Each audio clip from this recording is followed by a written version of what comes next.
যে বছর রাসূল মেরাজ করেছেন এই বছর রাসূলের জীবনে 3টা কষ্ট গেছে। কয়টা কষ্ট? 1 নম্বর কষ্ট হলো চাচা আবু তালেব মারা গেছে।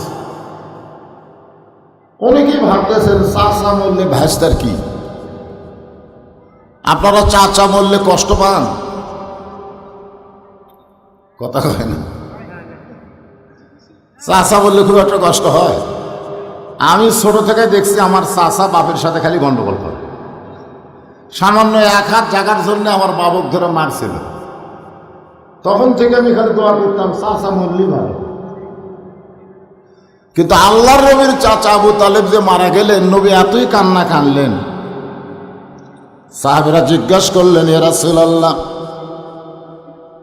এই চাচা মরে যাওয়ার পরে আপনি এমন করে কেন কাঁদতেছেন?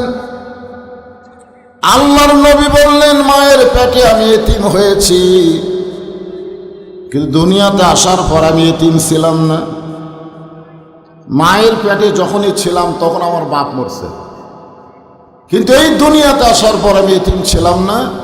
আমার চাচা আবু তালেব আমাকে এমন ভাবে লালন পালন করেছে, আমার যে বাবা নাই এটা আমি বুঝবারই পারিনি। সুবহানাল্লাহ কবেন না? সেই চাচা মারা গেলেন। চাচা মারা যাওয়ার কিছুদিন পরেই নবীর দরদের বিবি খাদিজা বিদায় হলেন। আপনারা বলেন তো, আবু তালেব মারা গেলেন, খাদিজা বিদায় হলেন, এ কথা বলার পেছনে কারণ কি? মুসলমান হিসেবে এগুলো আমাদের জানা দরকার। যারা বেঈমান তারা মারা যায়, আর যারা ঈমানদার তারা মারা যায় না, তারা বিদায় নেয়। জোরে কান সুবহানাল্লাহ। ঈমানদারের বিদায় নেওয়া বোঝেন? মিছে মায়ায় বন্দি থাইকা করলাম কত খেলা, পশ্চিমে তাকিয়ে দেখো তোমার জীবনের ডুইবা গেল বেলা। আর একটা গানের মধ্যে বলা হয়েছে, পারে তোর বসত বাড়ি, ওই পারে তোর বাসা। যারা প্রকৃত মুসলমান হবে, দুনিয়ার বাড়ি তাদের বসত বাড়ি হবে, আর জান্নাত হবে তাদের বাসা। জোরে কান সুবহানাল্লাহ। তাহলে আমরা কি যারা ঈমানদার তারা কি মরে যাব না বিদায় নিব? হ্যাঁ, বিদায় বিদায়। এই দুনিয়াটা হলো আমাদের জন্য জেলখানা। মুমিন মুসলমান দুনিয়াতে শান্তি খুঁজলে পাওয়া যাবে না। মুমিন মুসলমান শান্তি যদি পাবার চাও, মুসলমান হয়ে মারা যাও, শান্তির দরজা আল্লাহ তোমার জন্য খুলে দেবে। আল্লাহ কোরআনে বলেছেন, বাল তুসিরুনাল হায়াতাদ দুনিয়া ওয়াল আখিরাতু খায়রুন ওয়া আবকা। এই তুচ্ছ দুনিয়ার মোহে তোমরা পাগল হয়ো না। ঈমান নিয়ে যদি কবরে আসো, আমি চিরস্থায়ী আখিরাত তোমাদের জন্য সুন্দর করে সাজায়া দেব। তোমরা যেমন চাবে, ওয়ালা তাস্তাহি আনফুসুকুম, তোমরা যেমন ভাবে চাবে আমি আল্লাহ আখিরাত তেমন ভাবে তোমাদেরকে সাজায়া দেব। সুবহানাল্লাহ। তাহলে আবু তালেব মারা যাওয়ার কারণ কি? আবু তালেব কি ঈমান নিয়ে মরছে না বেঈমান হয়ে মরছে? না, ঈমান নিয়ে না, বেঈমান। আসলে এটা একটা মারাত্মক, কিন্তু যে হিন্দুর ঘরে জন্ম নিয়ে মুসলমান হওয়া কঠিন, বিধর্মীর ঘরে জন্ম নিয়ে মুসলমান হওয়া খুবই কঠিন। আমাদের জন্য আল্লাহ কঠিনটা রাখে নাই, সরাসরি মুসলমানের ঘরে আমাদেরকে কবুল করছে। এই জন্যই তো মুসলমান হয়ে মরা আমাদের জন্য খুবই সহজ। 1000 বার নবী আবু তালেবকে বলেছে, চাচা একটা বার খালি বলেন লা ইলাহা ইল্লাল্লাহ মুহাম্মদ রাসূলুল্লাহ, আমি আপনার হাত ধরে জান্নাতে নিয়ে যাব। আমাদের নবীকে আল্লাহ এমন ক্ষমতা দিয়েছে, একজন জাহান্নামী ঈমানদার মানুষকেও, ঈমানদার হওয়া লাগবে, শর্ত হলো ঈমান থাকা লাগবে। সে যদি জাহান্নামী হয়, নবী তাকে হাত ধরে জান্নাতে পৌঁছায় দেবে। এমন ক্ষমতা, মানজাল্লাযী ইয়াশফা ইনদাহু ইল্লা বিইজনিহি। আয়াতুল কুরসির আয়াতের অংশ তাফসীর করে দেখবেন। নবীকে আল্লাহ এত ক্ষমতা দিয়েছে যে ঈমান নিয়ে মরার পরে সে যদি জাহান্নামে হয়, নবী তাকে হাত ধরে সুপারিশ করে জান্নাতে পৌঁছায় দিবে। কপাল কেমন আমাদের, মাশাআল্লাহ। তো চাচা সব কি বললো যে মরি যখন যাচ্ছি বাপ দাদার ধর্ম ছাড়বো না। মা খাদিজা বিদায় নেওয়ার কিছুদিন পরে নবী তায়েফে গেলেন। তায়েফবাসীরা নবীকে এত পাথর মারল, গোটা দেহ রক্তাক্ত হয়ে গেল। এই রক্ত শুকে গেছে, কিন্তু দেহের ঘায়ের দাগ এখনো শুকায়নি। এমন সময় আল্লাহ তাআলা নবীকে আল্লাহর আরশে নিয়ে গেলেন। জোরে করে সুবহানাল্লাহ। এখান থেকে আমরা কি বুঝলাম? যারা প্রকৃত মুসলমান হবে, নবীর উত্তরসূরি হবে, নবীর ওয়ারিস হবে, নবীর উম্মত হবে, এই দুনিয়াতে যত কষ্টই হোক, কষ্টের পরে আল্লাহ তাদেরকে আবার স্বস্তি দিবে, শান্তি দিবে। ঠিক কিনা বলেন? হ্যাঁ। তো ফেরেশতা জিবরাইল বললেন, খামাখা দুনিয়াতে কি হবে, খালি কষ্ট আর কষ্ট, আপনি আর যান না। বেহেশত থেকে বের না হলে আল্লাহ আপনাকে বার করে দিবে না। আল্লাহ নবী এত রাগ করলেন জিবরাইলের উপর, জিবরাইল কথা বলবা সাবধান হয়ে, তুমি ফেরেশতা, আমি নবী, আমি এমন একজন নবী যেই নবী নিজের জন্য আমি কোনো কিছুই চিন্তা করি না। সুবহানাল্লাহ বলবেন না? আল্লাহ যদি আমাকে বলতো জান্নাতে থাকার জন্য ঢোকেন, আমি নবী জান্নাতে পা দিতাম না। কিন্তু আল্লাহ আমাকে বলছে দেখার জন্য। আমি শুধু জান্নাত দেখার জন্য জান্নাতে প্রবেশ করেছি। আমি সেই দিন জান্নাতে থাকার জন্য প্রবেশ করব যেদিন আমার সমস্ত উম্মতেরা জান্নাতি হবে। নিদানে আখেরাতে তরাইতে পুলসিরাতে কান্ডারি হইয়া নবী পার করিবেন সেই তরণী। গুনগুন করে সবাই বলেন, নবী মোর পরশমণি, নবী মোর সোনার খনি, নবী নাম ভাবে যেজন সেই তো দোজাহানের ধনী। এমন একজন নবীর উম্মত হিসাবে আল্লাহ আমাদের কবুল করছেন, খুশি না বেজার? এই জন্য সবাই আর একবার বলি আলহামদুলিল্লাহ। আপনারা যে কোরআন থেকে আলোচনা শুনবেন, এই কোরআন সম্পর্কে তিনটা স্বীকারোক্তি আপনাকে দিতে হবে। এক নম্বর স্বীকারোক্তি হলো এই কোরআনে কোনো সন্দেহ, সবাই বলা লাগবে। কেউ যদি জবান বন্ধ করে রাখেন তাহলে মনে হবে যে সন্দেহ আছে। জবান দিয়েছেন কে? তাহলে কোরআনের পক্ষে জবান খোলার দরকার আছে না নাই? আজকে বাংলার মুসলমান কোরআনের পক্ষে জবান খোলে না বলে প্রাইমারির দাম বেড়ে গেল, হাবিজি মাদ্রাসার দাম নাই। আজকে কোরআনের পক্ষে কথা বলে না বলে মানুষ নাকি বান্দরের গোষ্ঠী, এমন কথা শিক্ষার মধ্যে ঢুকাবার চাচ্ছিল। কিন্তু মুসলমান একটু সজাগ, বক্তার একটু সজাগ হওয়ার কারণে মোটামুটি সরকার সাইজ হচ্ছে। জোরে কোন কথা ঠিক কিনা? জবান খোলা লাগবে, বোবা শয়তান হলে চলবে। কয়েকদিন আগে গ্যাসের দাম ছিল 1300 টাকা বোতল, খালি জবান বন্ধ দেখে 1800 গেছে। এই জবান বন্ধ রাখলে জালেমেরা জুলুম করে আমাদেরকে শেষ করে দিবে। আমাদেরকে জবান খুলতে হবে। জোরে বলেন কথা ঠিক কিনা? জবান খোলা লাগবে। সবাই বলবেন, এই কোরআনে কোনো সন্দেহ, এই কোরআনে কোনো ধোঁকা, এই কোরআনে কোনো গোজামিল। মাশাআল্লাহ, আমরা সেই কোরআনের আলোচনা শুনব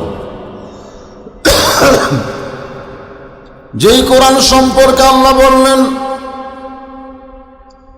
আনুনাজ্জিলু মিনাল কুরআনি মা হুয়া শিফাউ ওয়া রাহমাতুল লিল মুমিনিন।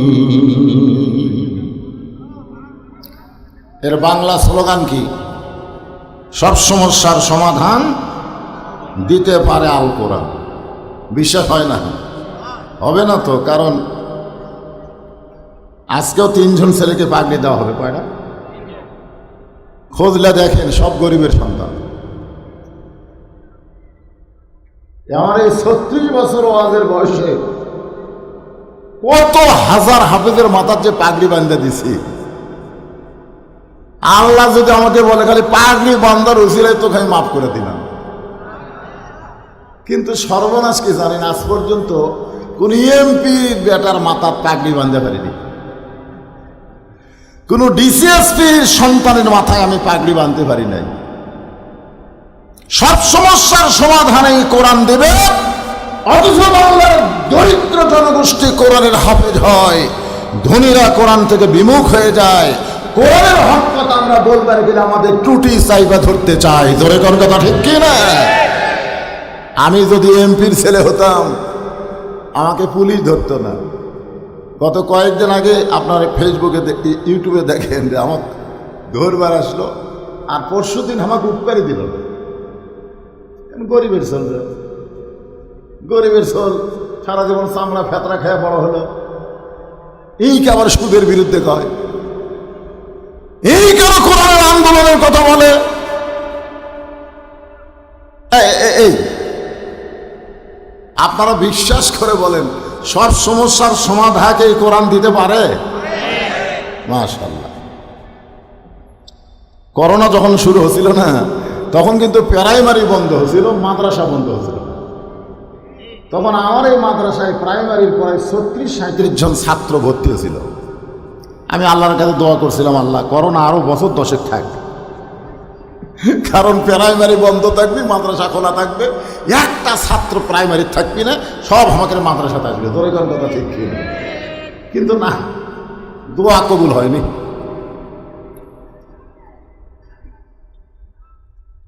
কারণ সরকার জানে প্রাইমারি হলো নাপাক, এই নাপাক প্রতিষ্ঠান খোলা রাখলে করোনা ধরবে, আর মাদ্রাসা হলো পাক, পাকের মধ্যে কোনোদিন করোনা ঢুকবে না। ধরে কোন কথা ঠিক কিনা? ঠেলা পড়লে ঠেলা। সেই কোরআনের ছোট্ট একটা সূরা আপনাদের সামনে আলোচনা করব। সূরাটার নাম হলো সূরা আসর। আসর শব্দের অর্থ হলো সময়। বর্তমান সময় খুব ভালো না খারাপ? ছোট বাচ্চা খালি কান্দে, মা আসা কয় হুজুর পানি ফোড়া দেন, পানি ফোড়া দিলাম, খাওয়ার পরে কান্নন থামে না। পরে কয় হুজুর পানি পোড়া দিতে হলো না, তেল পোড়া দেন। পরে তেল পোড়া দিলাম, গোটাল গায়ে মাখলো, তাও কান্না থামে না। পরে ছেলের মা বলতেছে দোয়ার মধ্যে আর বরকত নেই। 1-8 মাস পরে বললাম মা খবর কি? কয় আর কান্দে না।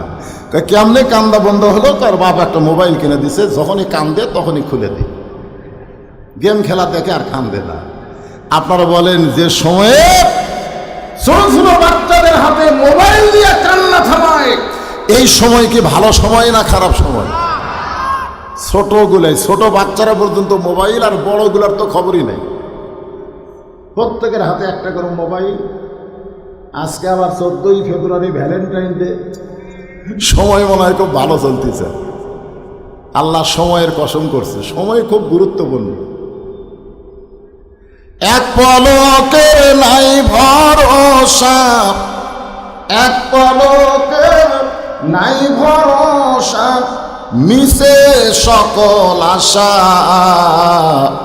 কখন বুঝি দারুণ ঝড়ে ভাঙবে তোমার বাসা। যে কোনো মুহূর্তে আমাদের সময় শেষ হয়ে যাবে। আমরা যারা এখানে বসে আছি ভাই, মনে করেন সূর্য পূর্ব দিকে উদয় হয়ে গেছে, পশ্চিম দিকে অস্ত যাবে। আমাদের জীবনের হায়াতকে আপনারা একটা সূর্য ধরেন। ধরে কোন কি ধরেন? এটা কি উদয় হয়েছে না হয়নি? এখন আস্তে আস্তে কোন দিকে যাচ্ছে? আসর মানে কি? সময়। আসর কোন সময়? আসর এমন একটা সময় যে সময় থেকে মাগরিব পর্যন্ত খুব একটা বেশি সময় না। সেই সময়ের শপথ করে আল্লাহ বলতেছেন, ইন্নাল ইনসানা লাফি খুসর। ইন্না মানে নিশ্চয়, ইনসান মানে মানুষ। ইনসান মানে কি? মানুষ সম্পর্কে আল্লাহ বললেন, লাকাদ খালাকনাল ইনসানা ফি আহসানি তাকওয়িম। মানুষ এমন একটা সৃষ্টি, সুবহানাল্লাহ বলে। আল্লাহ বলেছেন তার অবয়বকে, তার চেহারাকে আমি আল্লাহ তাআলা অতীব সুন্দর করে সৃষ্টি করছি। আপনার বলেন তো বানরের চেহারা কেমন? বানরের চেহারা এ কথা কয় না কেন? এই যে বাংলাদেশের একজন ডক্টর জাফর ইকবাল, কি ইকবাল? জাফর ইকবাল, ও ষষ্ঠ শ্রেণীতে আমাকে ক্লাস 6-এ ডারউইনের বিবর্তনবাদকে ঢুকাই দিয়েছিল যে মানুষের উৎপত্তি নাকি বান্দর থেকে। বান্দরের ঢপ কি খুব ভালো? যেরকম ভালো আল্লাহ লাকাদ খালাকনাল ইনসানা কইছে না বান্দর কছে? ইনসান কছে, মানুষ। ইনসান মানে মানুষ। সেই মানুষকে লক্ষ্য করে আল্লাহ বলতেছেন লাফি মানে ভিতরে, খুসরুন মানে ক্ষতি। নিশ্চয় মানুষগুলো ক্ষতির ভিতরে। এত আদর করে সুন্দর করে আল্লাহ মানুষ তৈরি করলেন, সেই মানুষ ক্ষতির ভিতরে। এ কথাটা বলার পিছনে আল্লাহর রাগ বোঝা যায় না দয়া বোঝা যায়? আপনার এখন তো রাগ না দয়া? রাগ কেমন? ছেলে ব্যবসা করতেছে আর বাবা বলতেছে তোর লাভ হবে, এ তোর লাভ হবে, তুই তো দোকান দিলি, তোর লাভ হবে। ছেলে কয় বাবা কোন কি লাভের জন্যই দোকান দিছি। বাপ কয় রে তোকে আমি দয়া করে দেখাই, চিন্তা করতেছি তো লাভ হবে না, কারণ বর্তমান সময় এত খারাপ, বাকি খায়া খায়া তোর দোকান ধ্বংস করে দিবে। আপনার বলেন তো বাপ তার সন্তানকে দয়া করে না রাগ করে? দয়া করেই বলতেছে বর্তমানে যে সময় চলতেছে এই সময়ে তো দোকানত খালি বাকি খাবি, দিবার চাই আর দিবি না, শেষে দেখবি ঘর আছে আর তবিল নেই। মুসা আলাইহিস সালাম রাস্তা দিয়ে যাচ্ছে, যাওয়ার সময় দেখে এক দোকানদার রাস্তায় বসে কাঁদতেছে। মুসা আলাইহিস সালাম বললে এই বেটাই, দোকানদারি বাদ দিয়ে, ব্যবসা বাদ দিয়ে, ব্যবসা বাদ দিয়ে কি কান্দিস কেন? বলে কান্দার কারণ হলো ফেরাউনের বাবুর্চি আমার দোকানের বাকি খায়া খায় সব শেষ। টেকা চালি গরম দেখায় আর খালি কয় আমার দল ক্ষমতাত আছে। আমার চিনিস, আমার দল ক্ষমতাত আছে, খালি ক্ষমতার দোহাই দিয়া দোকানত বাকি খায় সবই শেষ, এখন আমি রাস্তার বসে কান্দি। তো মুসা বলতেছে বাবুর্চি কোথায়? ওই বাচ্চা দেখেন হাতির মতন ধুলতেছে, বাকি খাই তো টেকা দেওয়া লাগে না। টেকা চালি কয় আমার চিনিস, আমার দল ক্ষমতাত আছে। আপনারা বলেন তো দল ক্ষমতাত আছে না আল্লাহ ক্ষমতাত আছে? আজকে আমাদের বাংলাদেশে অনেকে কিন্তু বলে অমুক দল ক্ষমতাত আছে। কেউ যদি বলে অমুক দল ক্ষমতাত আছে, বলা মাত্রই বেঈমান হয়ে যাবে। কথা বল না কেন? বলা মাত্রই ওর আর ঈমান নাই। কেউ যদি বলে আওয়ামী লীগ ক্ষমতাত আছে, বলা মাত্রই বেঈমান হয়ে যাবে। আওয়ামী লীগ ক্ষমতায় নাই, কোনো দল ক্ষমতা নাই, ক্ষমতায় আছে আমার আল্লাহ। জোরে কোন ক্ষমতা কার? এ কথা কি আমি কইছি না আল্লাহ কইছে?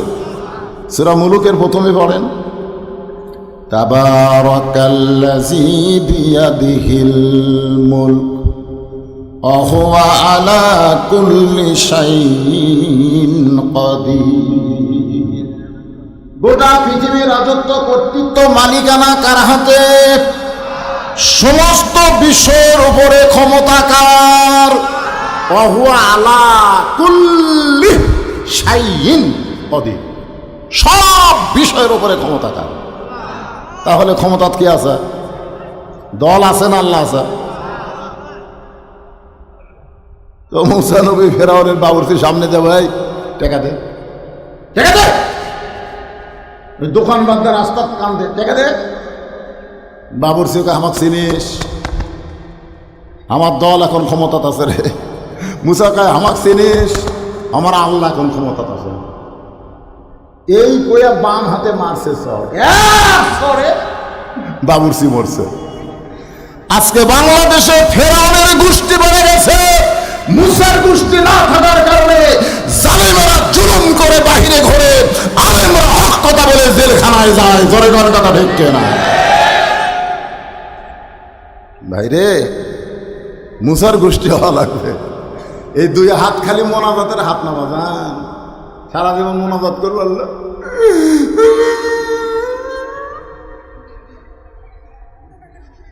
আমার ড্রাইভার আমাকে গাড়ির থেকে নামে দিছে, নামাতে কয় হুজুর আপনি বাসাত যান আর আমি গাড়ি গ্যারেজে রাখি।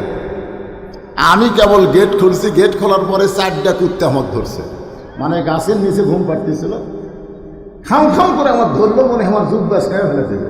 আমি আয়াতুল কুরসি কই কুত্তা সরে না, আমি দোয়ায় কুনুত কই কুত্তা লড়ে না, আমি দোয়া ইউনুস পড়ি কুত্তা আরো মনে হয় ধরবে না। শেষ পর্যন্ত ইন্নাহুম ইয়াকিদুনা কায়দা ওয়া আকিদু কায়দা, কুত্তা খেদানোর আয়াত কই, তারপরে কুত্তা আমার জুব্বাত দিল কামড়। তখন আমার ইমান বলতেছে মাওলানা তোর মুখত খালি দোয়া আছে, তোর হাতত লাঠি নাই। তোর মুখে দোয়া আছে কিন্তু তোর হাতে লাঠি নাই। যদি লাঠি থাকতো এক কুত্তার পাঁচাত বাড়ি মারলে বাকি 3টা দৌড় মারতো। জোরে কথা ঠিক কি না? আজকে মুসলমানের খালি দোয়া আছে কিন্তু লাঠি নাই। লাঠি থাকলে ফেরাউনের গোষ্ঠী কথা বলতে পারতো না। জোরে কথা ঠিক কি আছে? 2 হাত খালি দোয়ার হাত, খালি দোয়া দিয়ে কাম সারবে, দোয়া দিয়ে কাম হবে না। দোয়ার সাথে কি লাগবে? এ কথা কয় না কেন?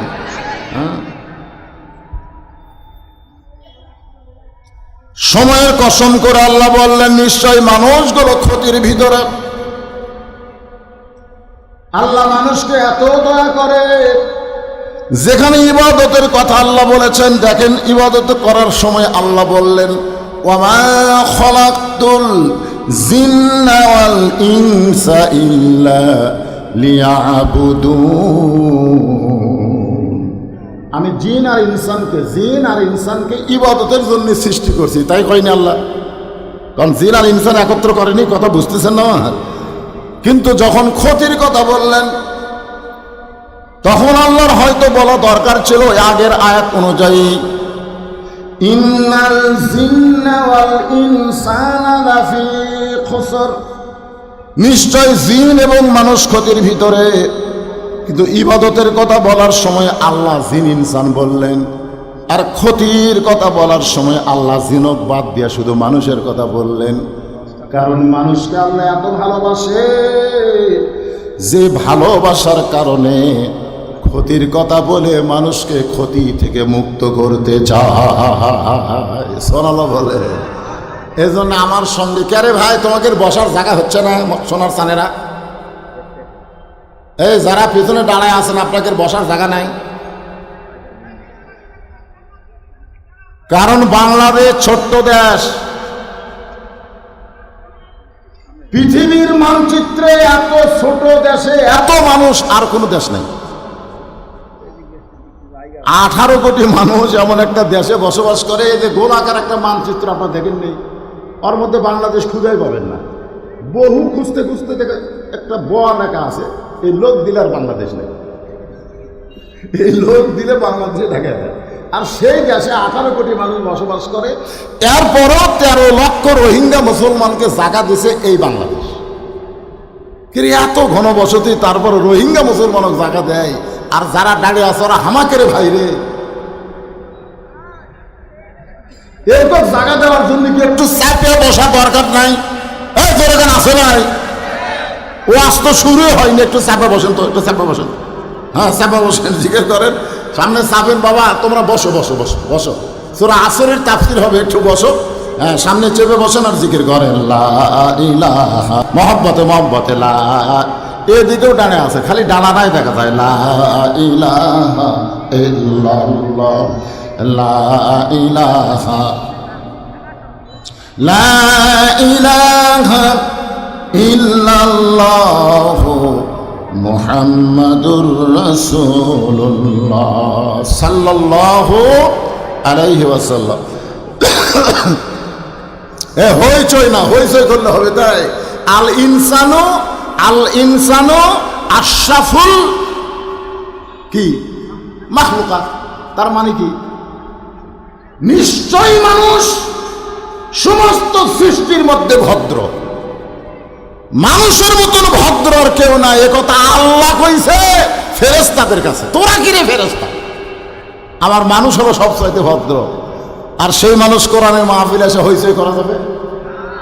হ্যাঁ, জবান বন্ধ রেখে যখন সুবহানাল্লাহ বলবেন তখন করবেন। এখন একটু জবান বন্ধ রেখে হ্যাঁ মাশাআল্লাহ। আমি গত বছর মাগরিব থেকে একটা মাহফিল করছিলাম দুবলহাটি, মনে আছে আপনাদের? হাই রে, বিশাল একটা ফিল, তাও জায়গা হয় না। আর এইটুকুর মধ্যে কাম হবে। রাতের মাহফিলে মানুষ কম হয়, কিন্তু মাগরিবের মাহফিলে সবাই আসে। এই জন্য জায়গা বড় করা লাগবে। ফাঁসি দিয়ারও জায়গা করছে ছোট। তো আসেন, যে কথা বলতেছিলাম একটু মনোযোগ দেন। আদর করে আল্লাহ মানুষকে তৈরি করেছেন, এই জন্য সকলে একটু আমার সঙ্গে গজলের সুরে বলবেন, সবাই বলবেন, আদর করে মানুষ আল্লাহ বানায়া কেমনে দিবেন ক্ষতির মধ্যে ফেলিয়া। এটা কইলে তো মজা লাগে বারে, কন না কেন আপনারা? আদর করে মানুষ আল্লাহ বানায়া কেমনে দিবেন ক্ষতির মধ্যে ফেলিয়া। ইল্লাল্লাযিনা আমানু ওয়া আমিলুস সালিহাত ওয়া তাওয়াসাউ বিল হক ওয়া তাওয়াসাউ বিস সবর। আল্লাহ বললেন, বান্দারে, তোদেরকে ক্ষতি থেকে বাঁচানোর জন্যে আমি 4টা বিষয় উপস্থাপন করলাম। এই 4টি কাজ যদি তোমরা করতে পারো তাহলে তোমরা ক্ষতির মধ্যে পড়বা না। কয়টা? 1 নম্বর হলো ঈমান। 1 নম্বর ঈমান। ঈমান যদি না থাকে আপনি যত ভালো মানুষ হন না কেন, আপনি ক্ষতি থেকে বাঁচতে পারবেন না।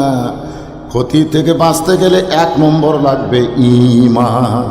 যেরকম 1 নম্বর কি? সাহাবেরা জিজ্ঞাসা করলেন, ইয়া রাসূলুল্লাহ, ঈমান সম্পর্কে আমরা জানতে চাই। আল্লাহ রাসূল বললেন, ইকরার বিল লিসান, তাসদীক বিল জানান, আমল বিল আরকান। এরই নাম হলো ঈমান। ঈমানের ব্যাখ্যাটা এইভাবে করলেন, জবানে বলতে হবে লা ইলাহা ইল্লাল্লাহ, জোরে কোন লা ইলাহা ইল্লাল্লাহ। না, ঝাঁকি দিয়েই কর, যত ঝাঁকি তত নেকি, বুঝেন না? লা ইলাহা ইল্লাল্লাহ, লা ইলাহা ইল্লাল্লাহ, লা ইলাহা ইল্লাল্লাহ। এই ঝাঁকির মতো মজা নাই। এত ঝাঁকির চোটে সামিয়ানার উপর যায়, দেখছেন? এমন ঝাঁকি দৌড়ে সে ফিরত পাড়ে ফেলে দেয়।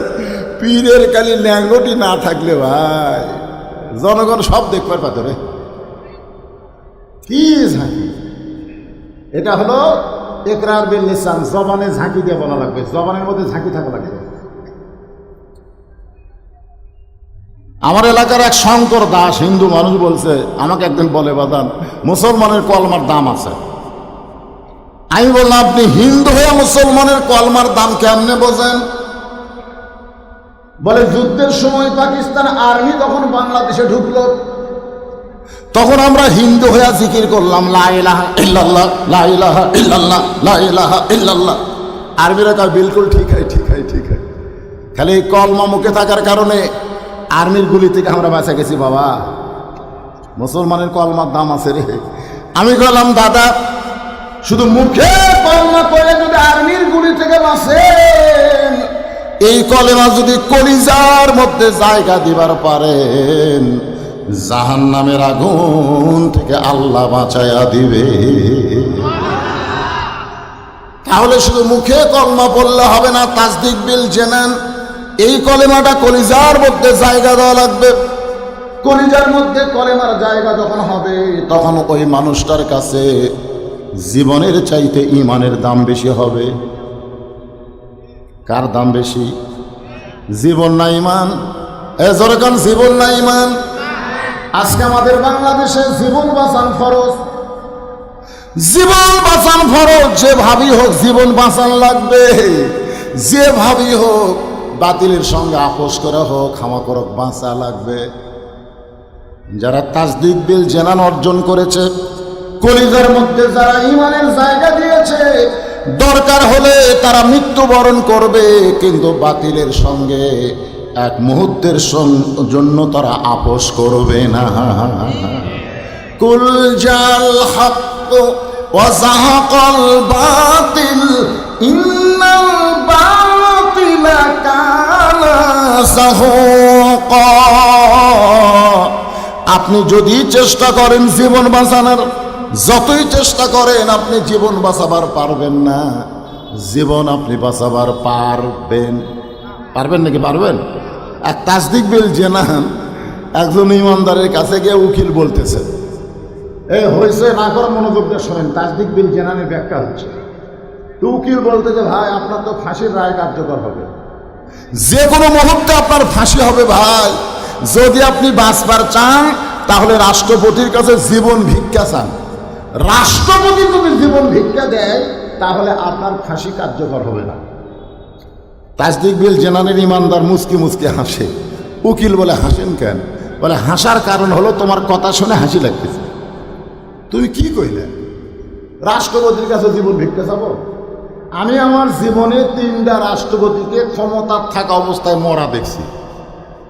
যার কাছে জীবন ভিক্ষা চাবো তার মতন 3টা রাষ্ট্রপতি ক্ষমতা থাকতেই মরিছে।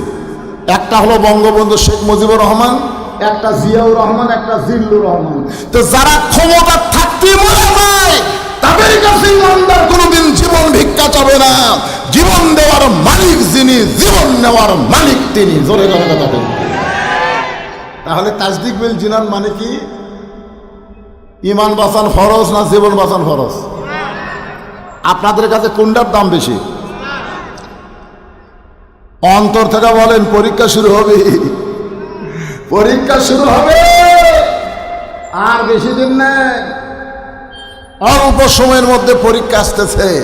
আল্লাহ বলেছেন, লিয়াবলুয়াকুম আইয়ুকুম আহসানু আমালান ওয়া হুয়াল আজিজুল গফুর। পরীক্ষা ছাড়া ইমানদারকে ছাড়া যাবে না। প্রত্যেকটা ইমানদারের পরীক্ষা নেবেন কে? ওয়ালা নাবলুওয়ান্নাকুম বিশাইইন মিনাল খাউফি ওয়াল জুই ওয়া নাকসিম মিনাল আমওয়ালি ওয়াল আনফুসি ওয়াস সামারাতি ওয়া বাশশিরিস সাবিরিন।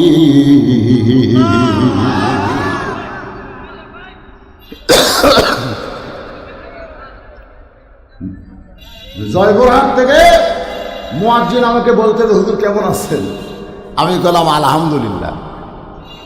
ভাই তুমি কেমন আছো? ভাই কয় নাউজুবিল্লাহ। আমি বললাম নাউজুবিল্লাহ কেন? বলে, হুজুর আজান হচ্ছে, আকামত হচ্ছে, কিন্তু ইমাম নাই। আমি বলছি, আজান আকামত হচ্ছে, ইমাম নাই কেন? বলে, ইমামকে পুলিশ খুঁজতেছে। ইমাম যে কোন জায়গায় লুকেছে। হ্যাঁ, আমি কইলাম তোমাকে গ্রামের সবচাইতে খারাপ মানুষ কি ইমাম? মুয়াজ্জিন রাগ করে বলে, হুজুর আমাদের 5 পাড়ার মধ্যে ইমামের চাইতে ভালো কোনো মানুষ নাই। তাহলে সেই ভালো মানুষকে পুলিশ খোঁজে কেন?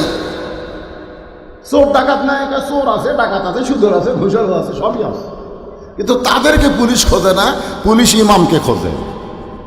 তাই মুয়াজ্জিনকে বললাম, কে রে, ইমামকে পুলিশ কেন খোঁজে? আমি তো জানি না হুজুর। জানা লাগবে তো।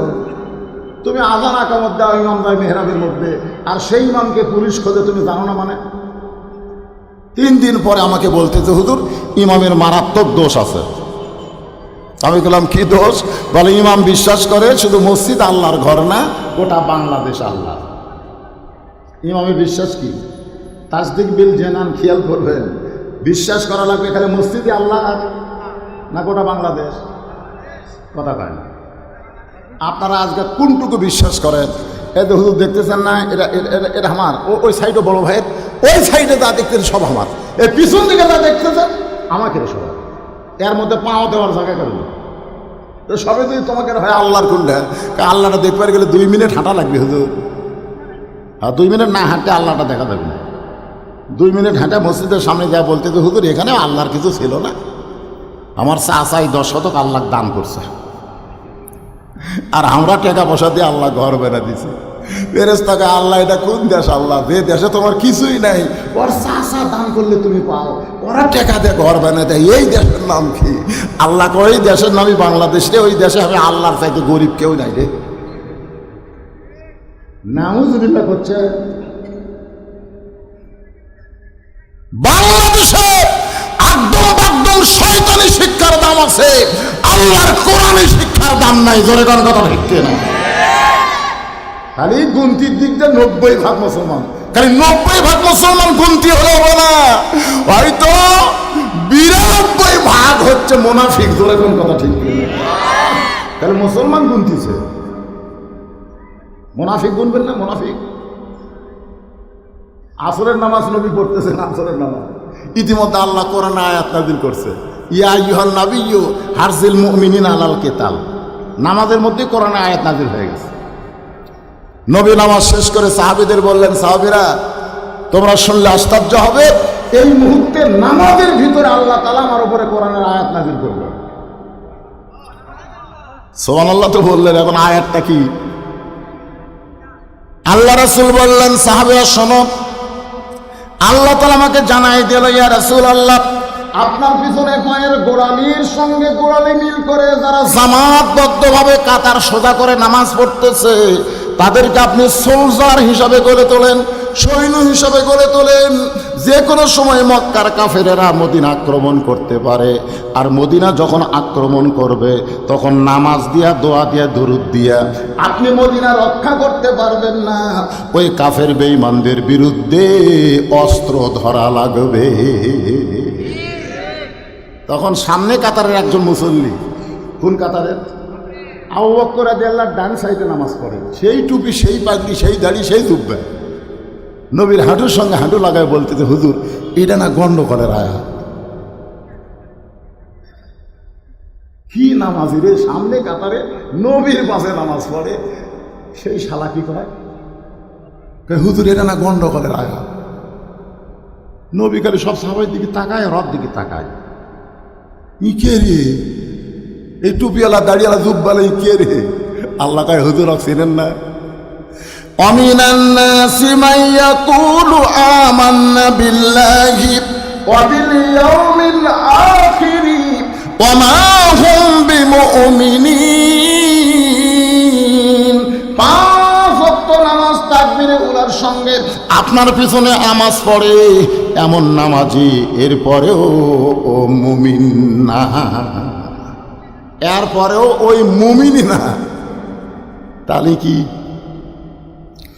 মুমিন যদি না হয় তাহলে মুনাফিক।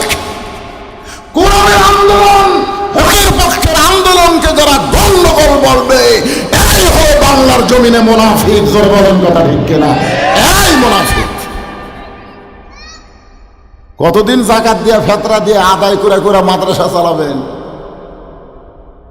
মানুষ আর কত দান করবে? আমাদের ট্যাক্সের টাকা দিয়ে, আমাদের ইনকাম ট্যাক্স দিয়ে প্রাইমারি চলে, হাই স্কুল চলে, কলেজ চলে, এই কোরআনের নূরানি মাদ্রাসা কেন চলবে না? কেন চলবে না? আবু জেহেলও সারা রাত কোরআন শুনতো, সকালবেলা যায় কি সুন্দর কোরআনের বাণী, রাতটা কোন দিক দিয়ে গেলে আমি বুঝতে পারিনি। আবু সুফিয়ান বলতেছে, আরে যে কোরআন শুনতে রাত সারা রাত চলে গেল আপনি বুঝবার পারলেন না? সেই কোরআন গ্রহণ করলে তো খুব ভালো হয়। শুনতে যদি এত মজা লাগে তাহলে গ্রহণ করলে আরো ভালো লাগবে। আবু জেহেল বলতেছে, আবু সুফিয়ান, এই কোরআন শোনা যাবে কিন্তু গ্রহণ করা যাবে না। কোরআন গ্রহণ করলে আমার মতন ভুয়া মানুষের নেতাগিরি চলবে না, আসল নেতা হবে আব্দুল্লাহর এতিম পোলা। আল্লাহর বান্দার একটু মনোযোগ দিয়ে শোনেন। তাসদিক বিল জানান, কলিজার মধ্যে যখন ইমানের জায়গা হবে, ওই মানুষটা এক মুহূর্তের সৈন্য বাতিলের সঙ্গে আপোষ করবে না, হকের উপরে জীবন দিবে, ইমানের সাথে দুনিয়া ছাড়বে। এই মুহূর্তে আপনাদের জন্য ফেরেশতা এখানে আছে। কাদের কাছে জীবনের দাম বেশি, ইমানের দাম বেশি? যাদের কাছে জীবনের চাইতে ইমানের দাম বেশি, তুই হাত তুলে আল্লাহকে দেখান, লিল্লাহি হাত নামান। দরকার হলে জীবন দেব কিন্তু ইমান যখন দরকার হলে জীবন দিব, কিন্তু ঈমান দিব।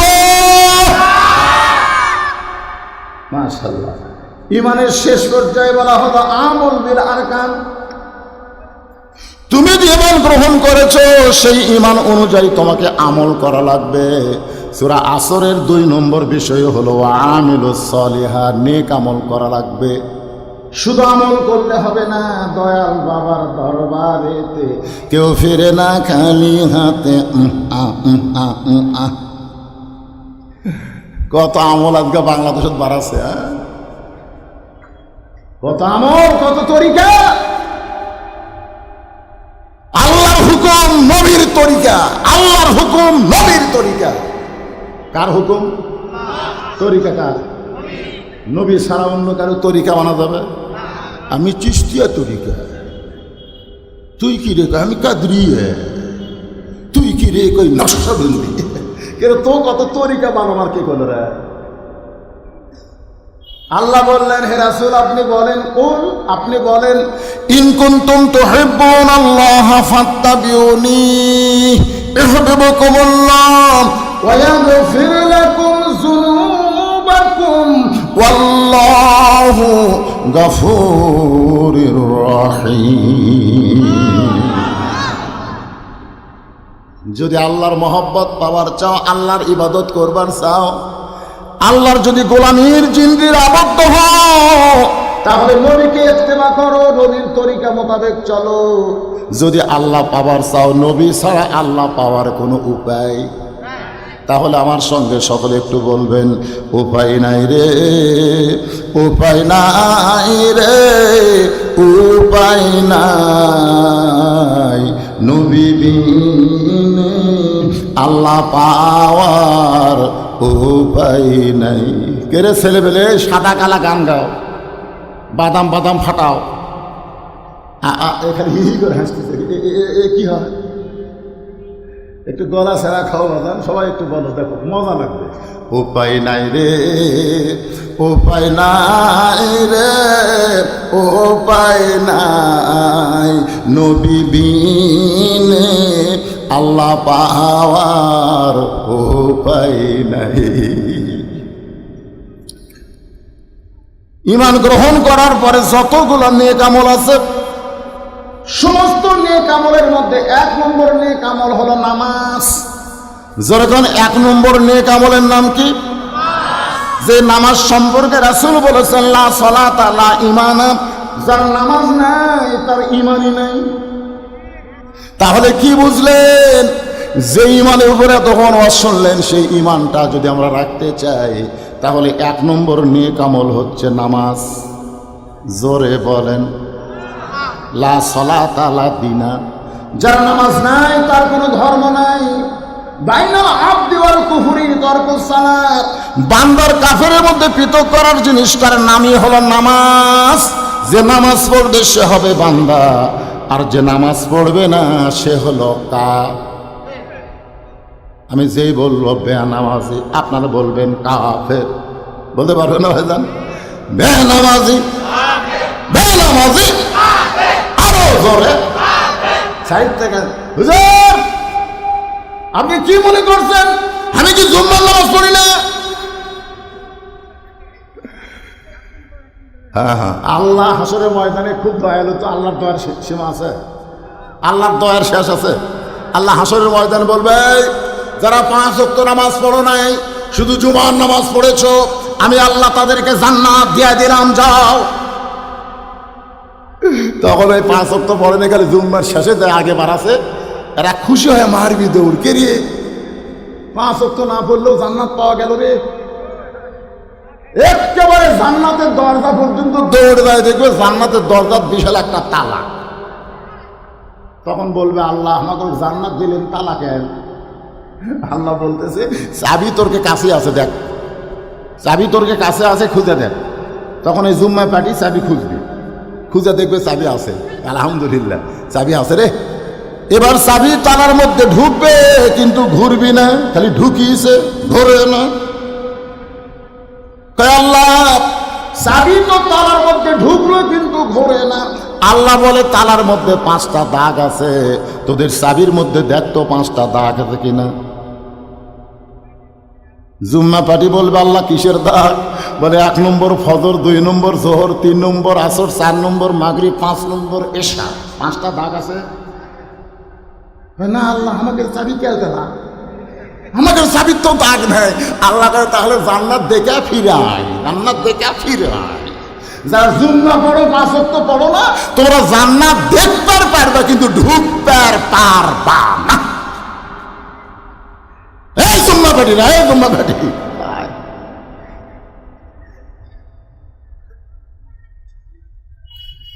ফজর করে কাজা এমন তো হতে পারে তোমার জোহরে জানাজা। কেমন করে ঘুমাও মানুষ, বলেন কেমন করে ঘুমাও মানুষ ফজর করে কাজা, এমনও তো হতে পারে তোমার জোহরে জানাজা। মাগরিবের নামাজ সবাই পড়ছেন তো ইনশাল্লাহ? যদি কেউ মাগরিব না পড়েও আর শুনতেছেন, সারা জীবন চেষ্টা করলে ওই মাগরিব আর আপনি পাবেন না। আপনার জীবন থেকে একটা নামাজ ফৌত হয়ে গেল। যদি আপনি তওবা করেন, আল্লাহ বুঝি নাই, অবুঝ হয়ে নামাজ বাদ দিয়েছে, আল্লাহ মাফ করে দাও, আমি তওবা করলাম, এশা থেকে আর বাকি জীবনে একটা নামাজ বাদ দেব না। আল্লাহ কয় আমি গফুর রহিম, আমি দয়াবান রহমান রহিম, আমি তোর তওবা কবুল করলাম। তুই যদি আর নামাজ না বাদ দেস, যত নামাজ পড়িসনি আমি সব তোকে মাফ করে দিলাম। আল্লাহ কোরআনে বলেছেন লা তাকনাতু মির রাহমাতিল্লাহ ইন্নাল্লাহা ইয়াগফিরুয যুনুবা জামিআ ইন্নাহু হুয়াল গাফুরুর রহিম। ইমাম গাজ্জালি বলেন এই একটা আয়াত যদি কোরআনে আমি না পাইতাম, আমি হার্ট ফেল করে মরে যেতাম, আমি হার্ট ফেল করে মরে যেতাম। আমি যত বড়ই পাপী হই না কেন, যদি চোখের পানি নিয়ে আল্লাহকে বলি মাবুদ যা করছি করছি, আল্লাহ আর কোনোদিন করবো না। আল্লাহ কয় তোর চোখের পানি নাকের ডগায় আসার আগে আমি রহমান রহিম নামের ওসিলায় তোরে মাফ করে দিলাম। পুরুষের জন্য 1 নম্বর হলো নামাজ, ওয়া আমিলুস সালিহা, নারীদের জন্য 1 নম্বর হলো পর্দা। আমার মায়েরা বোনেরা যারা পর্দার অন্তরে আছে একটু মনোযোগ দিয়ে শুনবেন মা। পুরুষের জন্য 1 নম্বর হলো নামাজ, পুরুষের জন্য 1 নম্বর কি? আর নারীদের জন্য 1 নম্বর হলো পর্দা। পর্দা যদি না থাকে নারীদের একটা ইবাদত আল্লাহ কবুল করবে, একটা করবে। এই মায়েরা যারা পর্দার অন্তর আছেন একটু মনোযোগ দিয়ে শোনেন, একটু মনোযোগ দিয়ে শোনেন মা। আল্লাহ কোরআন কারিমের মধ্যে বলেছেন তাকারনা ফি বুয়ুতিকুন্না ওয়ালা তাবাররাজনা তাবাররুজাল জাহিলিয়াতিল উলা। কতগুলা মেয়ে মানুষ দরজায় দাঁড়িয়ে আছে, কতগুলা মেয়ে মানুষ কি করতেছে? দরজায় দাঁড়িয়ে আছে। কার দরজা? খাতুনে জান্নাত ফাতেমার দরজা। আল্লাহ রাসূল বলেছেন সাইয়্যিদাতুন নিসা আহলিল জান্নাহ, ফাতেমা তো জোহরা, জান্নাতে নারীদের নেত্রী হবে ফাতেমা। সেই ফাতেমার সঙ্গে দেখা করার জন্য কতগুলা মেয়ে মানুষ দরজায় দাঁড়িয়ে আছে, একটু জান্নাতি সর্দারিনীর সঙ্গে দেখা করবে, কিন্তু দরজা বন্ধ, দরজা বন্ধ। দরজার সামনে একটা ছোট্ট বাচ্চা খেলাধুলা করতেছে, দৌড়াদৌড়ি করতেছে।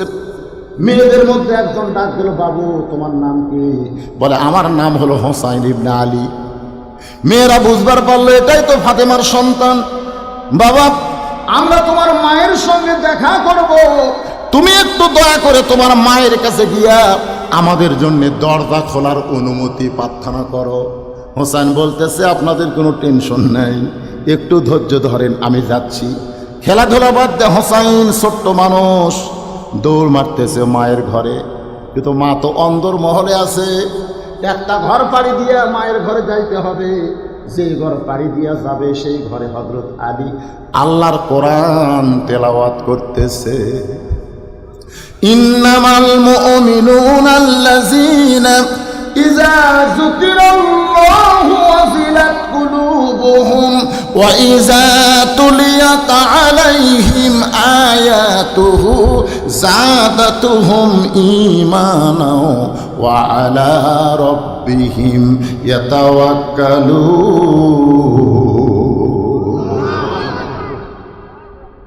কি তেলাওয়াত করতেছে? কোরআন শরীফ তেলাওয়াত করতেছে। ইতিমধ্যে হুসাইন বাইরে থেকে দৌড়ে এসে মায়ের ঘরের দরজা যেই গেছে, সঙ্গে সঙ্গে হযরত আলী কোরআন তেলাওয়াত বাদ দিয়ে বলে, থাম থাম। কি বুঝলেন? আপনি যত ইবাদত করেন, আপনার ছেলেরা কি করতেছে, মেয়েরা কি করতেছে, খেয়াল করার দরকার আছে না নাই? আপনি ফজর নামাজ পড়তে যাচ্ছেন, বুড়ে মানুষ, আপনি বাড়ির নামাজ পড়লেও চলবে, আপনাকে মসজিদ যাওয়া লাগবে। সরকারি চাকরি কি সারা জীবন করা লাগে? সারা জীবন সরকারি চাকরি করা লাগে? যখন চোখের পাওয়ার কমে গেছে, কানের পাওয়ার কমে গেছে, হাত কাঁপে, কুড়াত খাড়া হয় না, সরকার কয় বসে থাকে, বেতন খায়। যৌবন বয়সে যারা 5 ওয়াক্ত নামাজ জামাতে পড়েছে, বুড়া বয়সে তাকে জামাতে না পড়লেও চলবে। তুমি যেখানেই পড়ো, আল্লাহ তোমাকে পেনশনের সওয়াব দিবে। জোরে কথা ঠিক কিনা? আর সেই বুড়া মসজিদে যাচ্ছে, যাওয়ার সময় চিন্তা করে, কে রে, আমার ছেলে 3টা পর্যন্ত আর্জেন্টিনার খেলা দেখলো, হো হো হো করলো, আর আজ সালাতু খায়রুম নাম শোনার পরে আমার ছেলে কোথায় গেল? খেয়াল করার দরকার আছে না নাই? জোরে কোন আছে না নাই? তাকায় দেখে যে পাও নাই মাথাও নাই, মানে পাও নাই মাথাও নাই, কম্বলের মধ্যে মনে হয় চাউলের বস্তা ঢাকা তো। বাপ খেয়াল করে আস্তে আস্তে দরজা খুলে, বিড়াল যেমন ইন্দুর ধরে এরকম আস্তে করে যে কম্বল টান দিয়েছে, কম্বল টান দে,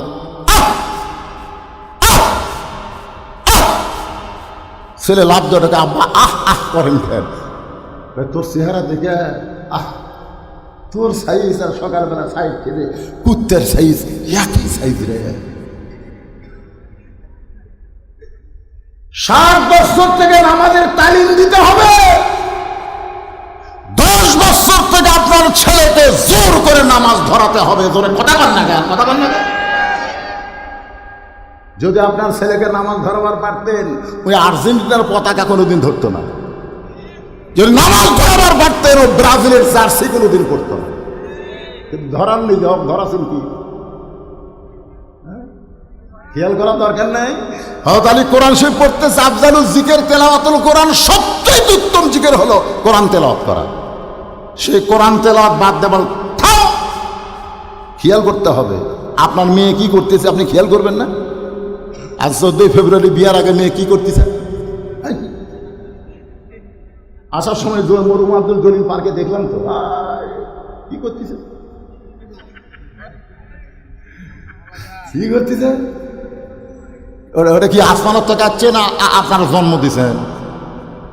আপনার 22 বছর আইডিয়া কি করে আপনার খেয়াল করে? কথা বলেন, খেয়াল করেন তো। আপনার 17 বছরের মেয়ে কি করে খেয়াল করবেন না? আপনি জান্নাতে যাবেন, জান্নাত আপনার মামার বাড়ি না।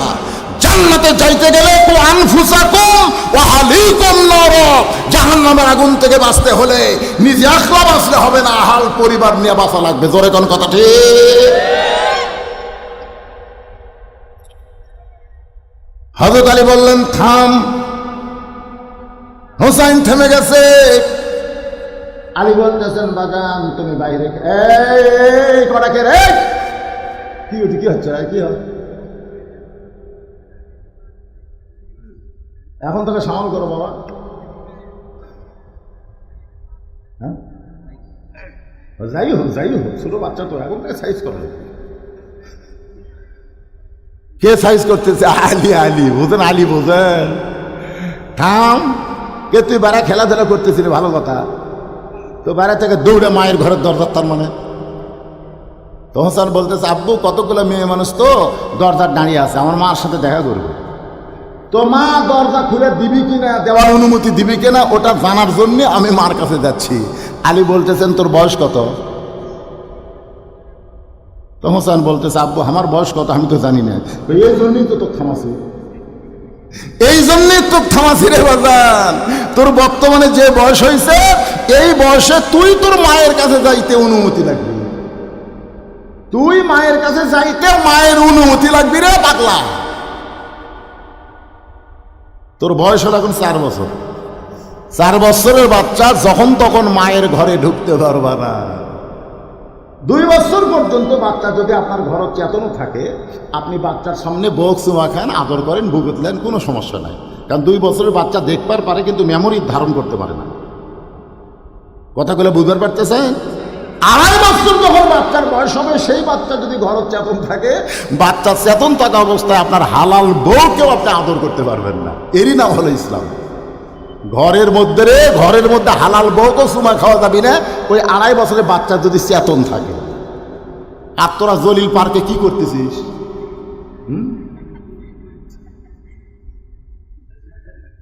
নিজের হালাল বউকেও 2.5 বছর বাচ্চার সামনে আদর করা যাবে না। বাচ্চা ঘুমাতে হবে, না হয় বাচ্চা দাদির কাছে নানির কাছে পাঠিয়ে দিয়ে বউ চাপে ধরা লাগবে। যদি বাচ্চার সামনে ধরেন, বেড়ে এসে বলতে পারে আব্বা তাই মা চাপে ধরছিল, বলতে পারে তো। তাহলে তোমার বয়স কয় বছর? বলে 4 বছর। 4 বছরের বাচ্চা মায়ের কাছে যখন তখন ঢুকতে পারবে না। সন্তান যদি বড় হয়, তাহলে মায়ের কাছে ঢুকতে গেলে মায়ের অনুমতি লাগবে। আবার মেয়ে যদি বড় হয়, বাবা ঢুকতে গেলে মেয়ের অনুমতি লাগবে। আমাকে আল্লাহ 3টা মেয়ে দিয়েছে। বিশ্বাস করেন, আমি কোনো দোলনা কিনিনি। দোলনা বোঝেন না? বাচ্চা করে ঘুম পাঠানো দোল আমি দোলনা কিনিনি। আমার বউ কয় দোলনা কিনবো না। ওই এত বড় বুক থাকতে দোলনা কিসে? আমার 3টা মেয়েকে, প্রত্যেক মেয়ের 3 বছর পর্যন্ত আমার বুকের উপর আমি ঘুম পাড়াচ্ছি। মেয়েরা যেন বলতে না পারে যে আমার আর ছেলে হয়নি দেখে বাবার মন খারাপ, এটা যেন বলবো না। আমি আমার বুকের উপরে ঘুম পাড়াইছি। আমার 3টা মেয়েকে আমি এত চুমা খাইছি, এত আদর করেছি, কিন্তু এখন মেয়েরা বড় হয়ে গেছে। আমি ঘরে থাকলে আর মেয়েরা ঢুকতে চায় না। আমি যখন ডাকি, তখন মেয়েরা আমার কাছে এসে মাটির দিকে তাকায় থাকে। আমার মন চায় আমি মেয়েগুলোকে আবার একটু আদর করি, কিন্তু আমার ইমান বলতেছে বড় হয়ে গেছে। জোহরের নামাজের পরে রাসূল ফাতেমার দরজায় ডাকতে বলে, ফাতেমা একটু দরজা খুলে দে মা, আমি তোর সঙ্গে তো দেখা করবার চাই। ফাতেমা বলতেছে, বাবা এখন অনুমতি দিতে পারলাম না, এখন দরজা খোলা যাবে না বাবা, আপনি ফেরত যান।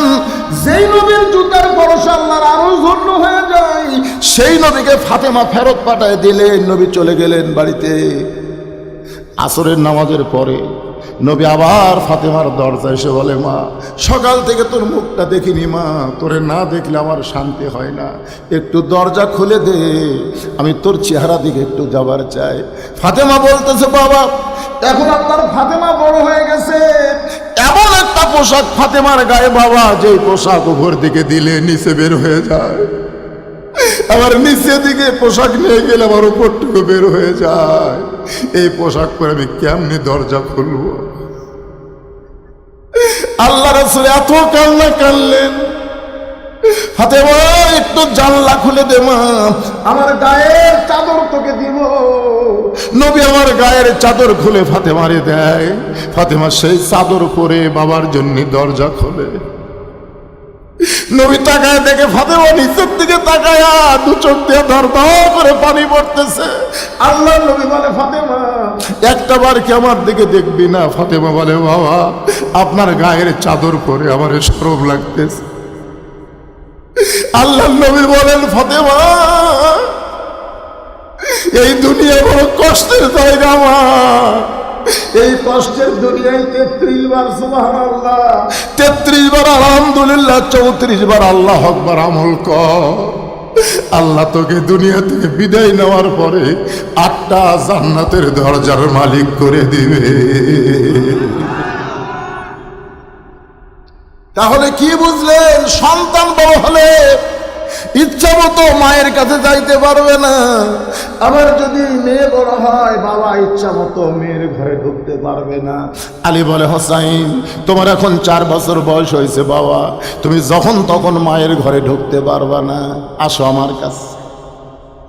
হুসাইনকে হযরত আলী কাছে ডাক দিলেন, কবরে একটা চুমা দিয়ে বললেন, বাজান মন খারাপ করিস না, মন খারাপ করিস না, এই কোরআনটা একটু ধর, ধর কোরআনটা ধর।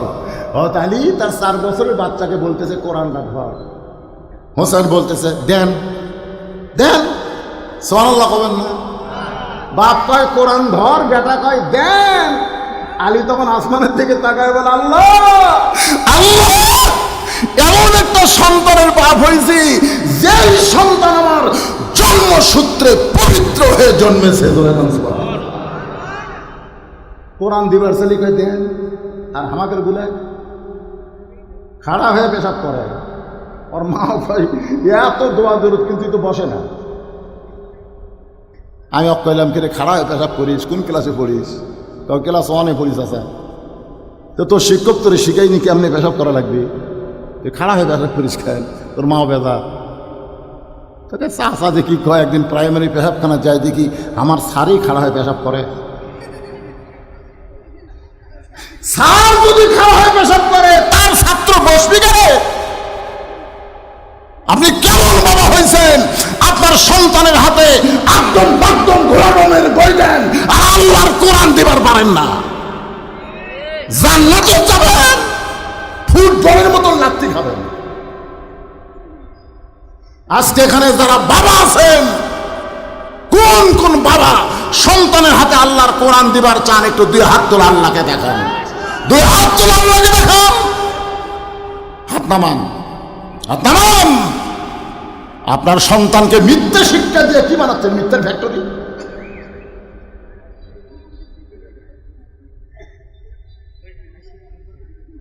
কি মন খারাপ করতে? আলী বলতেছে কোরআন ধর, দেন। সুবহানাল্লাহ, সুবহানাল্লাহ। এই যে বসা, 2 জন বসা ধরে পারবো? পারবো না রে, খাড়া হয়ে মতিস। রে কোরআন ধর, ও তুই পারবি, তুই পারবি না বাবা? হ্যাঁ রে, 3টা ছাত্র পাগলি দেওয়ার কুটি ওরা রে। জনগণ দেখুক, জনগণ একটু দেখুক। টাকা পয়সাতে যে মাদ্রাসা তৈরি করেছেন সে মাদ্রাসার ফসল দেখুক। শুধু কোরআন হাত ধরে নেই, 30 পারা কোরআন তারা হেফজ করেছে। সুবহানাল্লাহ। জান্নাতে যাবে যাবে, 10 জন জাহান্নামী মানুষকে সুপারিশ করে জান্নাতে দিয়ে যাবে। হোসেনের হাতে হযরত আলী কোরআন শরীফ দিয়ে ওয়াবিলুস সালিহার উপর কথা বলতেছি। ভাইজান একটু মনোযোগ দিয়ে শুনবেন। পুরুষের জন্য 1 নম্বর কি, আর নারীদের জন্য সে পর্দার উপরে কথা বলতেছে। আমার মায়েরা একটু মনোযোগ দিয়ে শুনবেন। হোসেনের হাতে আল্লাহর কোরআন শরীফ দিয়ে হযরত আলী এখন অন্দর মহলে যাবে। আপনাদের কাছে আমি জানতে চাচ্ছি, একটু হিসাব করে বলেন তো, মেয়ে যদি বড় হয়, বাবা ঘরে ঢুকতে মেয়ের কি লাগবে? আর ছেলে যদি বড় হয়, মায়ের ঘরে ঢুকতে কি লাগবে? কিন্তু স্বামী যদি বইয়ের ঘরে ঢোকে তাহলে কি লাগবে?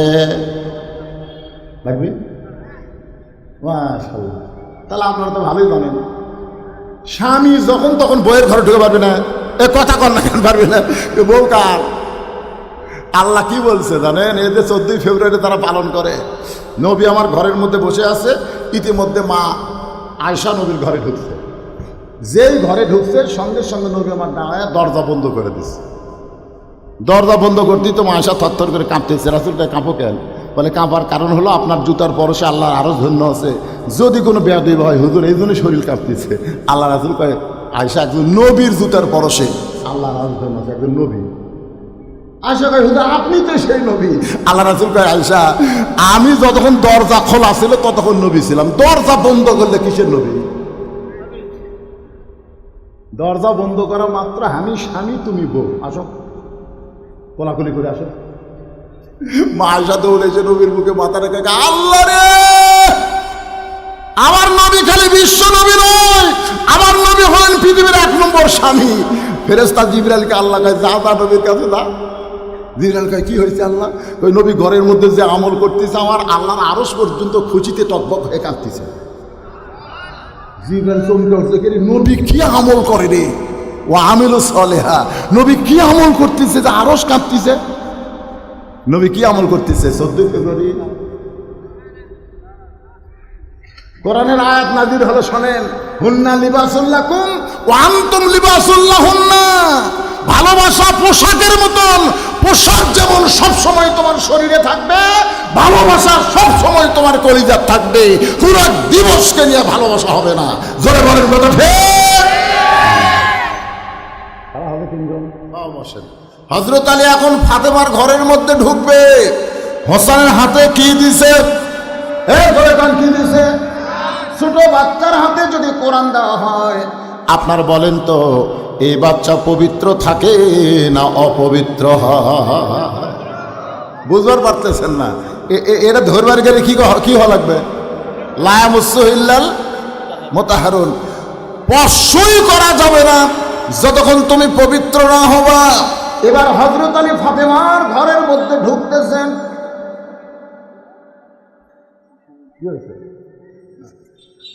হ্যাঁ, হযরত আলী ফাতেমার ঘরের মধ্যে ঢুকতেছেন। অনুমতি লাগবে, অনুমতি লাগবে। অন্দরমহলের দরজা খুলেছে। যেই মাত্র হযরত আলী দরজা খুলেছে, তাকায় দেখে ফাতেমা বাম হাতে জাঁতা ঘুরায় আর ডান হাতে আল্লাহর কোরআন তেলাওয়াত করতেছে। সুবহানাল্লাহ, জোরে বলেন না। বাম হাতে জাঁতা ঘুরায় আর ডান হাতে আল্লাহর কোরআন তেলাওয়াত করে। হযরত আলী ফাতেমার এই দৃশ্য দেখার পরে মনে মনে বলতেছে, মাবুদ, আমার ঘরে খাট নাই, পালং নাই, আমার ঘরে টাকা নাই, পয়সা নাই, ধন নাই, দৌলত নাই, কিন্তু আমার ভাঙ্গা ঘরে এমন একটা নিয়ামত বউ পাইছি যে বউটার কারণে আমার ঘরটা যেন দুনিয়ার জান্নাত হয়ে গেছে। সঙ্গে সঙ্গে হযরত আলীর জবান ফসকে বের হয়ে গেছে। বলবার চাই নাই, কিন্তু জবান ফসকে বের হয়ে গেল। রব্বানা পড়েন, রব্বানা আতিনা ফিদ দুনিয়া হাসানাতাও ওয়া ফিল আখিরাতি হাসানা ওয়া কিনা আযাবান নার। জবান ফসকে যেই মাত্র বের হয়ে গেছে, সঙ্গে সঙ্গে ফাতেমা জাঁতা ঘুরান বন্ধ, কোরআন তেলাওয়াত করা বন্ধ। জাঁতা ঘুরান বন্ধ, কোরআন তেলাওয়াত করা বন্ধ। কারণ স্বামী যখন বউয়ের ঘরের দরজায় আসবে, তখন বিবির জন্য কোনো কাজ করা যাবে না। একটা মাত্র কাজই হলো স্বামীকে আনন্দ দেওয়া। সুবহানাল্লাহ, না কেন সুবহানাল্লাহ? মানে এই বউ পান নিজে। সুবহানাল্লাহ, ইমনি মুখ আসবি। বউ ডাকতেছে রহিমা, স্বামী ডাকতেছে রহিমা, কথা কয় না। কে গো রহিমা? সোনার পাখি রহিমা। কি এত ডাকেন, আমার কাম নাই? আরে মেয়া শোন, স্বামী যখন ডাকে নফল নামাজ পড়লেও নামাজ বাদ দিয়ে স্বামীর ডাকে উত্তর দেওয়া লাগবে। শুধু ফরজ নামাজ পড়লে স্বামী ডাকলে উত্তর দেওয়া যাবে না। নফল নামাজ পড়তে স্বামী যদি ডাকে রহিমা, নামাজ পড়া অবস্থায় কি গো, উত্তর দেওয়া লাগবে। আল্লাহ রাসূল কইছে, ফাতেমা শোনো, আল্লাহ ছাড়া কাউকে যদি সেজদা দেওয়ার হুকুম থাকতো, তাহলে তোমাকে বলতাম হাসান হোসেনের বাপের পাও সেজদা করো, কিন্তু আল্লাহ ছাড়া কাউকে সেজদা দেওয়া যাবে না। এই কথার দ্বারা নবী বুঝাইলেন আল্লাহর পরে মেয়েদের কাছে সবচাইতে দামি হলো তার স্বামী।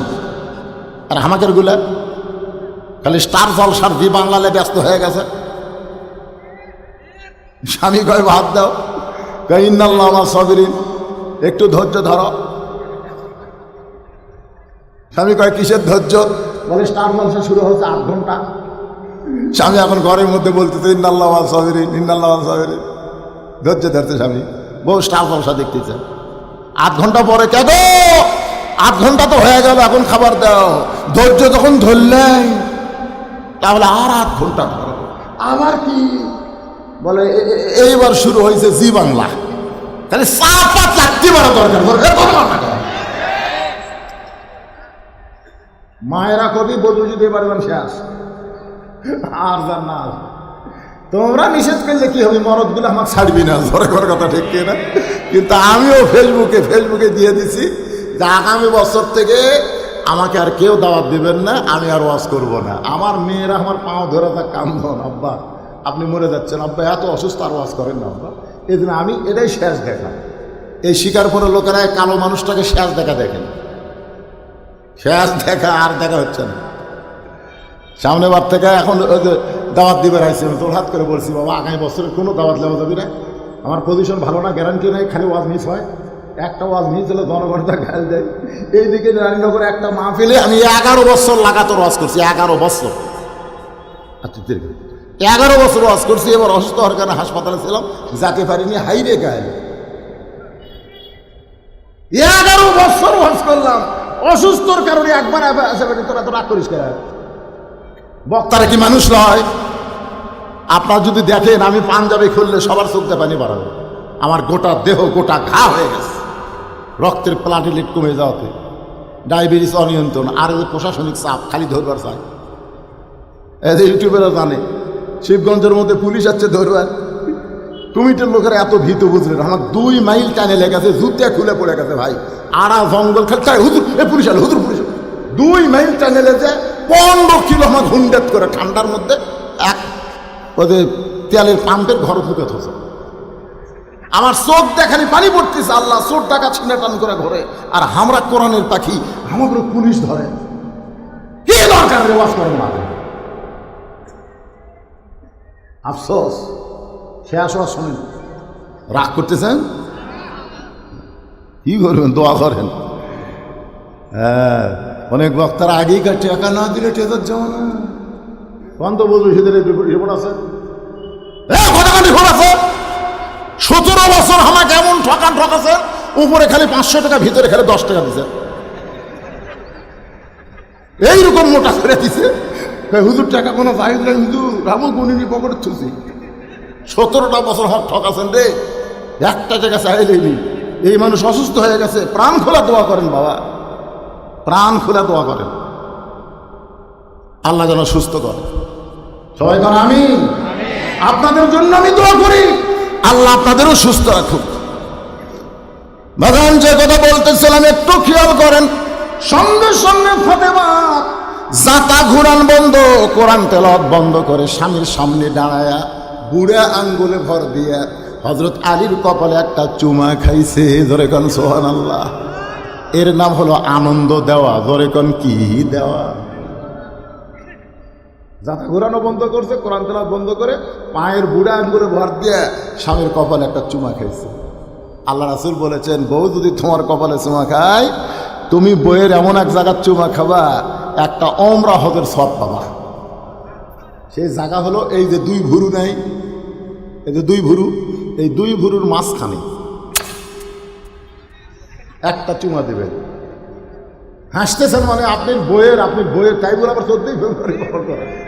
আপনার বইয়ের 2 ভুরুর মাঝখানে একটা চুমা দিবেন, একটা ওমরা হজের সওয়াব পাবেন। সুবহানাল্লাহ খান। বাবার মুখের দিকে মহব্বতের নজর দিলে হজের সওয়াব, আর বইয়ের 2 ভুরুর মাঝখানে চুমা দিলে ওমরা হজের সওয়াব। হযরত আলী ফাতেমার 2 ভুরুর মাঝখানে চুম্বন দেয়। ফাতেমা বলে, স্বামী গো, কোরআন শরীফ পড়তেছিলেন, সেই কোরআন শরীফ পড়া বাদ দিয়া অন্দরমহলে কেন ঢুকলেন? অন্দরমহলে কেন ঢুকলেন? আপনি তো কোরআন শরীফ পড়তেছিলেন, কারণ মরদ মানুষ কোরআন পড়লে অনেক লোকেরাই শুনতে পাবে, কারণ পুরুষ মানুষ জোরে কোরআন পড়া যাবে, কিন্তু মেয়ে মানুষ যখন কোরআন পড়বে শুধু মেয়েদের কান পর্যন্ত শব্দ যাবে, পরপুরুষকে শোনানো যাবে। কি কথা বুঝলেন? তাহলে হযরত আলী যখন কোরআন পড়েছে, ফাতেমা ঘরের মধ্যে থেকে শুনবার পাইছে, সেই কোরআন পড়া বাদ দিয়ে অন্দরমহলে কেন ঢুকলেন? হযরত আলী বলতেছেন, ফাতেমা তোমার ছোট্ট ছেলে হোসাইন, যেই বলেছে তোমার ছোট্ট ছেলে হোসাইন, সঙ্গে সঙ্গে ফাতেমা থর থর করে কাঁপতেছে। আলী বলে, ফাতেমা হোসাইনের নামটা শুনে এমন করে কেন কাঁপতেছো? ফাতেমা বলে, স্বামী গো, আমার বাবা আমার কানে কানে বলেছে, ফাতেমা তুই কি জানিস ফাতেমা, আমি নবী যখন দুনিয়া থেকে বিদায় নিব, বলতো ফাতেমা সবচাইতে বেশি কষ্ট কে পাবে? ফাতেমা তুই কি বলতে পারিস মা, আমি নবী যখন বিদায় নিব এই দুনিয়ার সবচাইতে বেশি কষ্ট কে পাবে? ফাতেমা বলে বাবা আমি সবচাইতে বেশি কষ্ট পাবো। রাসূল বলে ফাতেমা তুই আমি গেলে কষ্ট পাবি মা, কিন্তু জানিস না রে ফাতেমা তুই সহ আমার সমস্ত সাহাবী মিলে যে কষ্ট পাবে তার চাইতে বেশি কষ্ট পাবে আমার হাসান আর হোসাইন। আল্লাহর নবী বলে ফাতেমা যদি দুনিয়াতে আমার বাঁচতে মন চায় আমার হাসান হোসেনের জন্য বাঁচতে মন চায় মা, কিন্তু আমার যাওয়ার সময় হয়ে গেলে আমি কি করব মা? আবু বকরকে নবী ডাক দেয় বলে আবু বকর আমি নবী বিদায় নেওয়ার পরে আমার হাসান হোসেনকে কোনোদিন বলবো না আমি কোন জায়গায় আছি, আমি কোন জায়গায় আছি ওরা যতদিন জানতে না পারবে নানা নানা বলে আমাকে খুঁজবে। যদি বলে দাও আমি রওজার মধ্যে আছি, আমার হাসান হোসেন যদি নানা নানা বলে চিৎকার দেয় আমি নবীর ঘুম কিন্তু ভাঙ্গে যাবে। ফাতেমা কান্দের বলে স্বামী গো আল্লাহর নবী বলেছেন ফাতেমা আমার হাসান অবিকল আমার মতো, হাসানকে নিয়ে কোনো টেনশন করা লাগবে না, কিন্তু হোসাইন বলো জেদি মা এই জন্য আমি জীবনের চাইতে হোসাইনকে ভালোবাসি। সেই হোসেন কোনো বেয়াদবি করছে, আলী বলে ফাতেমা কোনো বেয়াদবি নয়, দরজায় কতগুলো মেয়ে মানুষ দাঁড়ায় আছে তারা তোমার সঙ্গে দেখা করবে। হোসাইন তোমার কাছে অনুমতি নেওয়ার জন্য ঢুকতে চাইছিল, কিন্তু হোসাইন 4 বছর বয়স হয়েছে বলে তোমার ঘরে ঢুকতে না দিয়া তার হাতে আল্লাহর কোরআন দিয়েছি। সঙ্গে সঙ্গে ফাতেমার স্বামীর কপাল একটা চুমাকে বলে স্বামী গো ওই বাবা মাই হলো সবচাইতে বড় ভাগ্যবান যাদের সন্তানের হাতে থাকবে আল্লাহর কোরআন। ওই বাবা মা হলো সবচাইতে বড় ভাগ্যবান যাদের সন্তানের হাতে থাকবে কি কথা কয় না কি থাকবে। তাহলে এই যে মাদ্রাসা শিকারপুর এই বাচ্চাদের হাতে কোরআন দেওয়ার একটা ফ্যাক্টরি, জোরে কর কথা ঠিক কিনা, এই ফ্যাক্টরি চলুক।